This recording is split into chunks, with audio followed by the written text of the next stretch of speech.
Hello, everyone. Today we're going to talk about secret combinations. To do that, we're going to first discuss the pattern or the cycle of how secret combinations come into existence, how they operate, and then what the results of that are.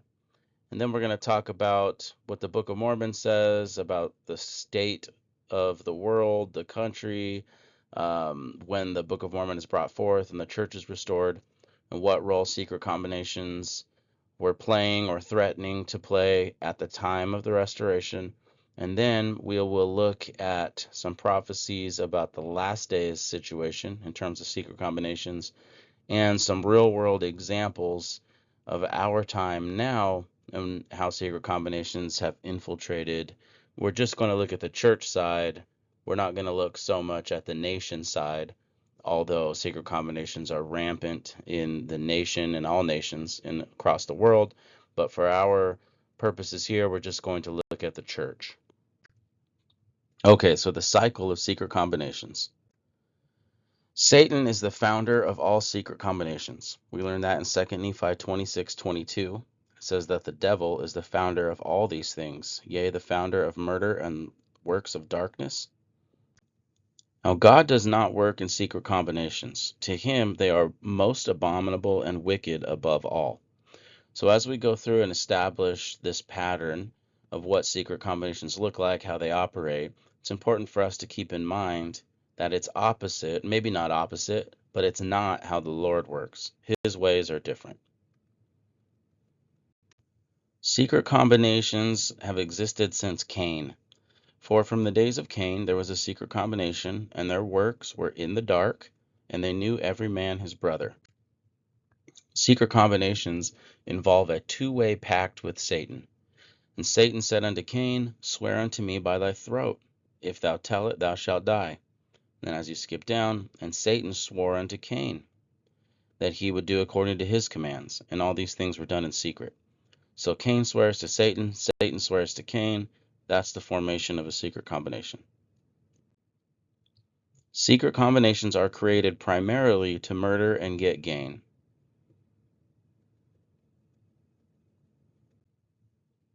But secret combinations will use all manner of dark works to accomplish their goals. Secret combinations actually believe that what they do is good.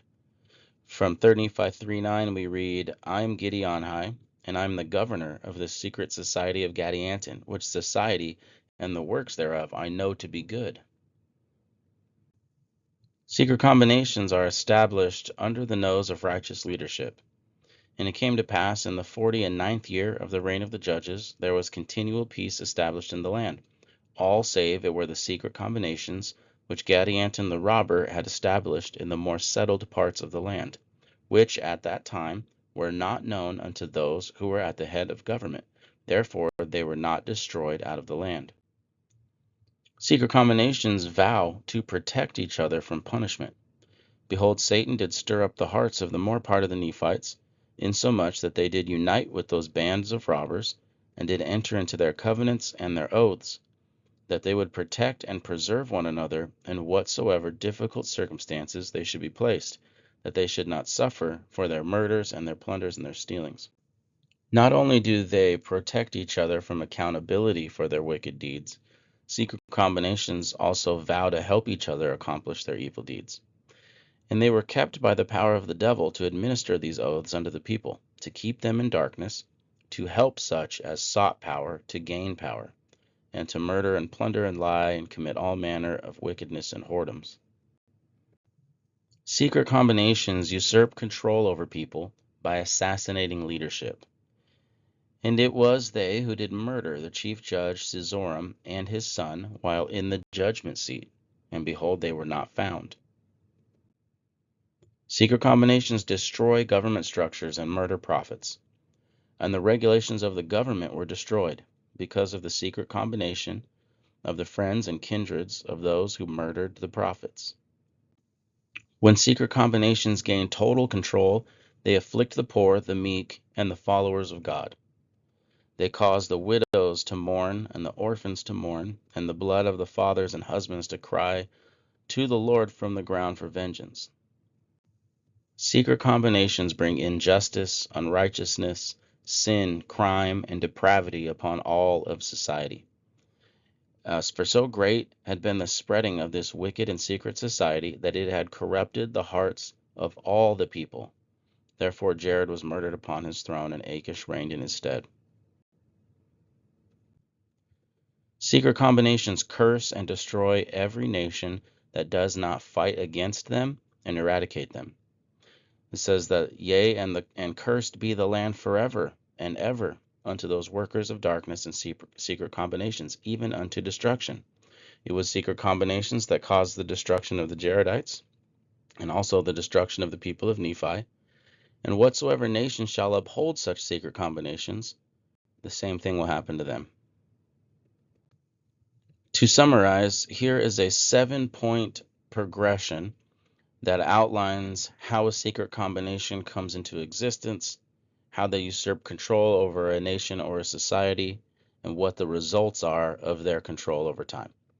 First, Satan establishes oath-bound covenantal structures to accomplish his work. In contrast, God never works in these structures. Second, those who enter secret combinations must swear a two-way oath or covenant with Satan. Third, secret combinations use all manner of wickedness to achieve their goals, but they truly believe that they are good. This is often referred to as the left-hand path. Fourth, those who enter the secret societies swear oaths to support each other in their wickedness and to protect each other from accountability. Fifth, secret combinations gain control of nations through covert infiltration, slow destruction of government principles, and strategic assassinations. Sixth, once in control, they kill the prophets of God, afflict the true followers of Christ, and oppress the poor and meek. And seventh, their unchecked influence poisons the hearts of the entire nation, increases widespread wickedness, and eventually leads to total annihilation. Secret combinations have unique initiation rituals and methods of identification. Those who enter secret combinations swear oaths by God, heaven, earth, and their heads, and the punishment for violating their oaths is death. There's an example of that in Cain's grandson Lamech, who slayed a man, Irad, for making known their secrets to the sons of Adam. He slew him for the oath's sake, the scripture says. Contrast Satan's elaborate oath-swearing system with the Lord's communication system given in Matthew 5. And again you have heard that it has been said by them of old time, Thou shalt not forswear thyself, but shalt perform unto the Lord thine oaths. But I say unto you, swear not at all, neither by heaven, for it is God's throne, nor by the earth, for it is his footstool, neither by Jerusalem, for it is the city of the great King. Neither shalt thou swear by thy head, because thou canst not make one hair white or black. But let your communication be yea, yea, nay, nay. For whatsoever is more than these cometh of evil. Secret combinations identify each other with secret signs and secret words. And it came to pass that they did have their signs, yea, their secret signs, and their secret words. And this, that they might distinguish a brother who has entered into the covenant, that whatsoever wickedness his brother should do, he should not be injured by his brother, nor by those who did belong to his band who had taken this covenant. Contrast Satan's secret signs and words with the Lord's public signs and words. In Genesis 9, the Lord placed the token of his covenant with Noah in the clouds. He set the bow in the clouds. When the Lord covenanted with Abraham, he required every man-child to be circumcised as a token of the covenant. In Exodus, the Lord gives the Sabbath and the keeping of the Sabbath as an outward sign of the covenant between the Lord and the people of Israel. And if we read in Revelation 14, we see that those who are sealed in their forehead are sealed with the Father's name. So in summary, Satan requires oaths to be sworn on God, heaven, earth, and the swearer's head, but the Lord requires we do not swear at all, but just say yes or no. Satan uses secret signs and secret words to identify those who have entered this covenant, But the Lord makes his signs and words public for all to see, i.e. the rainbow, or all to know, i.e. the Father's name. And even if the token was kept private, i.e. circumcision, it was no secret who was doing it and what they were doing. Secret combinations in the restoration. The Book of Mormon was prophesied to come forth after secret combinations had murdered many of the saints. In February 1831, the Lord warned the church of the growing power of secret combinations in the East. And behold, it shall come to pass that my servants shall be sent forth to the east and to the west, and to the north and to the south. And even now, let him that goeth to the east teach them that shall be converted to flee to the west, and this in consequence of that which is coming on the earth and of secret combinations. In December 1832, east of Ohio, where the 1831 revelation was given, at Yale University, the Skull and Bones Society, aka the Order, aka Order 322, aka the Brotherhood of Death, was founded. The Order is one of many secret oath-bound groups that currently run the world. The Order of Skull and Bones has produced hundreds of powerful people and has placed them in positions such as President of the United States, U.S. Congressman, U.S. Senator, U.S. Secretary of State, Chief Justice of the U.S. Supreme Court, U.S. Ambassador, Attorney General, Secretary of Treasury, Governor, District Court Judge, University President, lawyer, bishop, theologian, professor, scientist, surgeon, businessman, professional athlete, and movie star, to name a few. Now, the Order of Skull and Bones is not that old. There's secret combinations that predate them by hundreds of years, and secret combinations from those days have spilt over into our day. The two most recent U.S. presidents from the Order of Skull and Bones is George H.W. Bush, whose bonesman nickname was Magog, and George W. Bush, whose bonesman nickname was Gog. We know from Ezekiel 38 and Revelation 20 that the Lord is against Gog in the land of Magog, and that Gog and Magog will gather together to fight in the last battle of Armageddon. The Skull and Bones initiation ritual includes initiates lying naked in a sarcophagus and telling the secrets of their sex life to fellow initiates, patriarchs dressed as skeletons and acting like lunatics, howling and screeching, initiates being required to wrestle naked in a mud pile, initiates being forced to kiss human skulls and participate in mock human sacrifices. The following video is leaked footage of a Yale Skull and Bones initiation ceremony and can be easily found on YouTube. Skull and Bones initiation ceremony held at this foreboding building called the Tomb. One legend has it that during these initiation ceremonies, pledges must climb naked into a coffin. Did you have to climb naked into a coffin for your initiation back in 1968? Last time I was naked was sprinting down the street somewhere. No. From their perch, Rosenbaum and his cohorts taped the tomb's courtyard. What they captured, they say, was initiates, known as neophytes, being forced to kiss a skull. Then members performing a mock killing. Does it still exist? The thing is so secret, I'm not even sure it still exists. What is it? In the last days, Ephraim's prophets, seers, and leaders will have made a covenant with death, which they believe will protect them from an oncoming scourge. Now, if you're a member of the Church of Jesus Christ of Latter-day Saints, the name Ephraim will ring a bell to you. I know of no other group of people who claim to be lineage of Ephraim. Therefore, Isaiah's prophecy of the prophets and seers and leaders of Ephraim erring in vision and stumbling in judgment and making a covenant with death seems to apply to the Church of Jesus Christ of Latter-day Saints. Now, is there evidence that current or recent leaders in the Church of Jesus Christ of Latter-day Saints have made covenants with death? From Russell Nelson's autobiography, Heart to Heart, we read the following.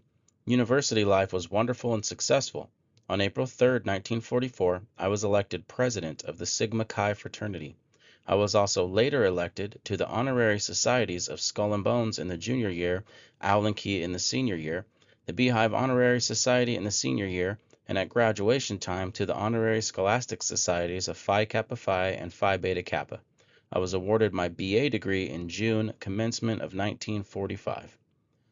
So by Russell Nelson's own admission, he made at least 2 death oaths, or oaths of lifelong duration, before becoming a member of the Quorum of the 12 Apostles. The first, one was made with the Skull and Bones Society, which we just saw their initiation ritual, or a snippet of it, and we understand part of what it entails. The second is the Sigma Chi fraternity, which he was president of, which we'll discuss now. In 2004, WikiLeaks leaked the initiation document of the Sigma Chi fraternity.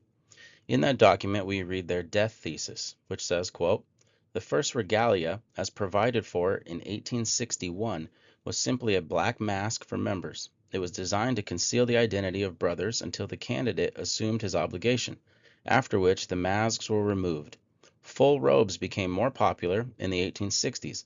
In this era, the purpose for the use of regalia began to change. It now served as a function of enhancing the decorum of the initiation. In 1870, a representation of the skull and crossed bones was to appear on member robes as an indication of the death thesis, which entered into the investiture at that time. Our present regalia was first used in 1909. Its design met the demand for a more elaborate and extended form of initiation.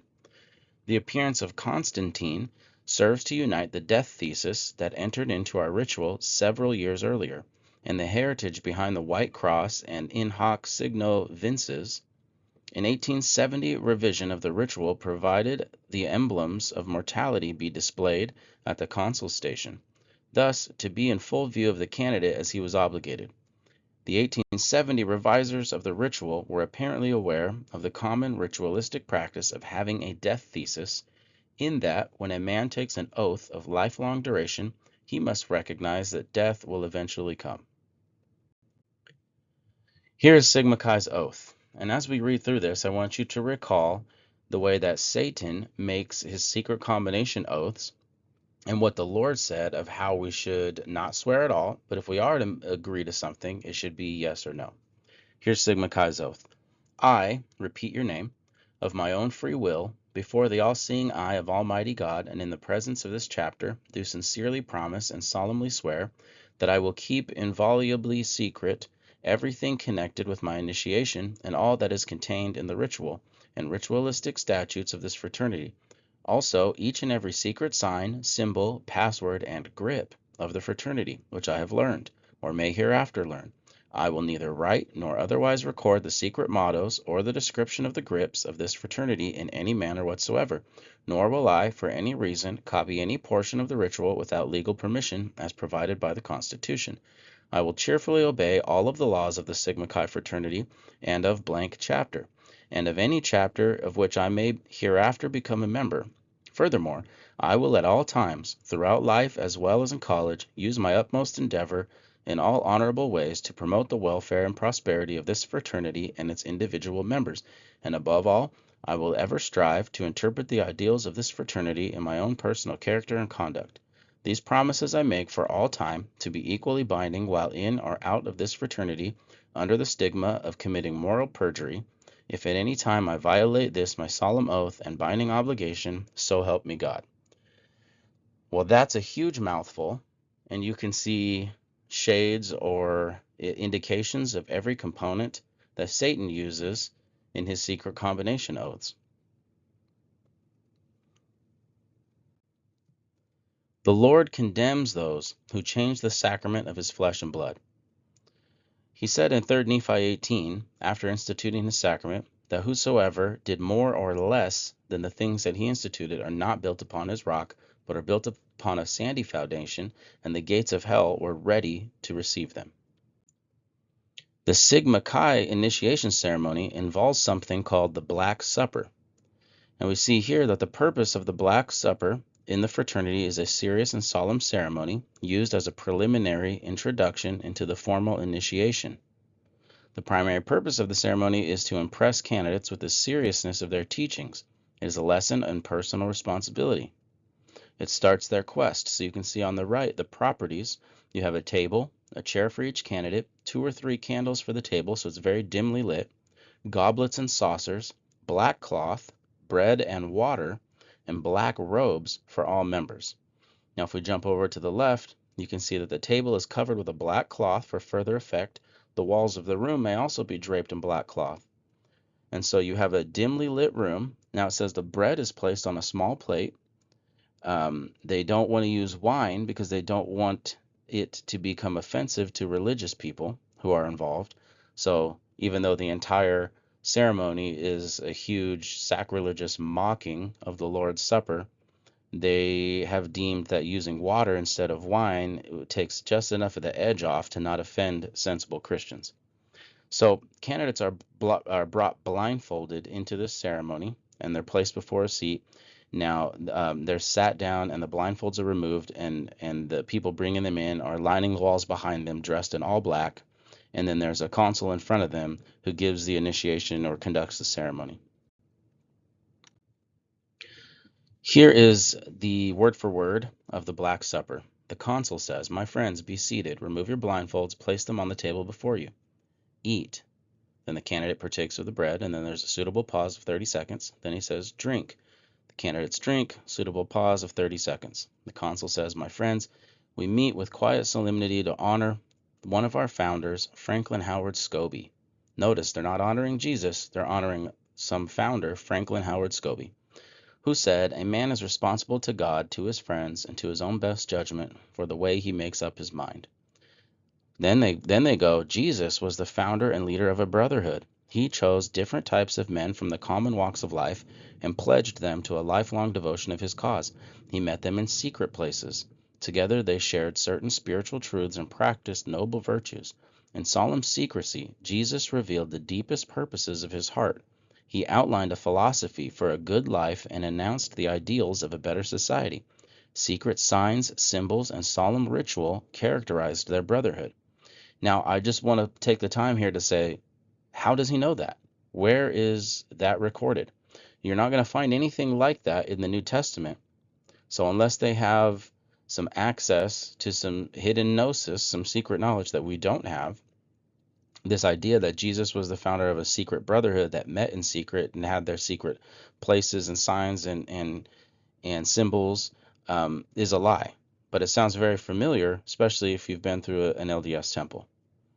Okay. You can read through the rest of this if you want. We're going to move on for here. Okay, so here's a little chart. The Black Supper puts light for darkness and darkness for light. Isaiah 5:20 says, "Woe unto them that call evil good and good evil, that put darkness for light and light for darkness, that put bitter for sweet and sweet for bitter."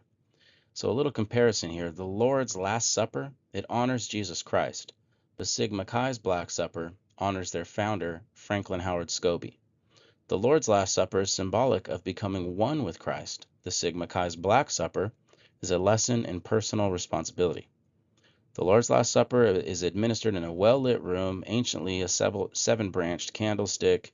Currently, you do the communion or the Lord's Supper or the sacrament in a well-lit chapel. The Sigma Chi Supper, Black Supper, is administered with barely enough light to see, just 2 or 3 candles. The Lord's Supper involves white cloth. Sigma Chi's Black Supper, black cloth. Anciently, the Lord's Supper was broken bread and pure grape wine. Sigma Chi's Supper is cut bread and water. Now that sounds familiar if you're a member of the Church of Jesus Christ of Latter-day Saints. And then the Lord's Supper and Sigma Chi's Black Supper both claim to be recreations of the Last Supper that Jesus instituted. So what we have here with Sigma Chi's Black Supper is an egregious bastardization, sacrilegious mockery of the Lord's Supper, which Jesus in 3 Nephi 18 specifically said, if someone does more or less than what he did, they're built on a sandy foundation and the gates of hell are open to receive them. Also remember from the Sigma Chi initiation that those who take the initiation and join the fraternity do so with a lifelong commitment. Regardless of whatever else their life path brings, they are always, until they die, committed to keeping the brotherhood, supporting the brotherhood, maintaining the secrecy of the brotherhood. So here are some prominent church members in Sigma Chi and or Skull and Bones, since we're only looking at those two because those are the ones that Russell Nelson claimed he was a member and or president of. So the members of Sigma Chi: Russell Nelson, which we talked about, M. Russell Ballard, Joseph B. Worthland, Hugh W. Pinnock, Theodore M. Burton. Those are church general authorities. People who are not church general authorities who are also members of Sigma Chi include John Huntsman Sr. and J. Willard Marriott. Those are prominent businessmen in the LDS Utah community. Okay, members of Skull and Bones: Russell M. Nelson, Marvin J. Ashton, and Robert D. Hales. Those are apostles and a church president of the LDS Church. And then those who are not general authorities of the church who are members of Skull and Bones, you have Brenda Miles, who is Russell Nelson's daughter, who was accused of child sexual abuse of her own children, Russell Nelson's grandchildren. And then Jim Jardine, who was hired to defend Brenda and Dick Miles' sex abuse allegations, that it seems that Russell Nelson was involved in aiding and or covering up. So here's a timeline, and it doesn't have everything, but here's a brief timeline of Russell Nelson's abuse cover-up of his daughter and son-in-law's abuse allegations, child sexual abuse allegations. So April 3rd, 1944, Russell Nelson joins these secret societies by his own admission in his autobiography. In January 31st, 1984, the Grand Lodge of Utah begins letting Mormons join, because before that they had a disagreement. Mormons were not allowed to join Freemasonry in Utah. On April 7th, 1984, so it's the same year, a few months after the Freemasons allow Mormons, Russell Nelson is ordained an apostle is ordained a member of the Quorum of the 12 Apostles, even though he's made multiple secret oaths. In 1986, Nelson uses his church influence to visit Dick and Brenda Miles' ward to visibly support them in the midst of their sexual abuse allegations. And then in April 1986, approximately, Ralph Hardy Jr. faxes abuse cover-up instructions to his brother, David Eccles Hardy, who hand delivers them to Elder Nelson. And then in 2011, just a few decades after the abuse allegations and alleged cover-up, Dick and Brenda Miles are called as mission presidents for the LDS Church. And then in 2016, the Utah legislature extends the statute of limitations in sex abuse cases, allowing new charges to be brought against the Miles, which happens in 2018. A case is filed against the Miles for the 1980s sex abuse allegations, lying, influencing church leaders to ignore the issue, etc.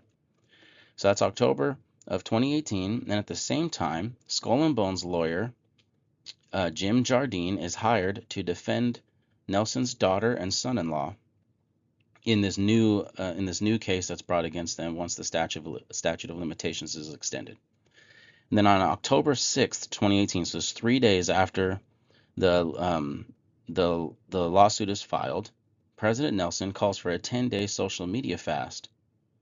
Now maybe that's a coincidence, but he asked the people, the women of the church, and I think the youth too, perhaps, to take a 10-day social media fast. And it just so happened to land in the same time frame as his daughter's sexual abuse case is re-emerging. And then in July of 2020, the case against Dick and Brenda Miles is dismissed without prejudice, meaning they cannot be retried, and the Miles escape justice again. So, the Restoration Saints are commanded to wake up to their awful situation, not just in the nation, but I would say also in the church. So from Ether 8:24 it says, "Wherefore the Lord commandeth you, when ye shall see these things come among you, that ye shall awake to a sense of your awful situation, because of this secret combination which shall be among you, or woe be unto it, because of the blood of them who have been slain, for they cry from the dust for vengeance upon it, and also upon those who built it up." The nation, including the church, will suffer the Lord's vengeance for not awaking to the awful situation among us. In Mormon 8:41 we read, "Behold, the sword of vengeance hangeth over you, and the time soon cometh that he avengeth the blood of the saints upon you, for he will not suffer their cries any longer." So in summary, Satan has a very systematic way of introducing secret combinations. There's a pattern. It's been happening since the very beginning. We learn from the scriptures that since the time of Cain, there have been secret combinations in the earth. Every time Satan reestablishes his secret combinations, it involves two-way covenants, or two-way oaths. It involves secret hand signs, secret visible signs, secret words, secret grips, and elaborate oath making where you swear on things above and below. And these secret combinations were around at the time of Joseph Smith. They were being warned to flee. Secret combinations have been prophesied to crop back up and take control of the last days nations, including the church. And we have evidence that they have already infiltrated the church and that many of top LDS leadership, who members believe are prophets, seers, and revelators, are actually Gadianton robbers who have infiltrated the church and who are bringing destruction upon the church and then eventually upon the nation. So I plead with you, wake up to the sense of the awful situation that you're in. Look at my other videos about testing the fruits of prophets and relying upon the Lord. Do these things now. Sound the bell, sound the warning. We need to wake up before imminent destruction is upon us. Be safe. Trust in God alone. God bless you.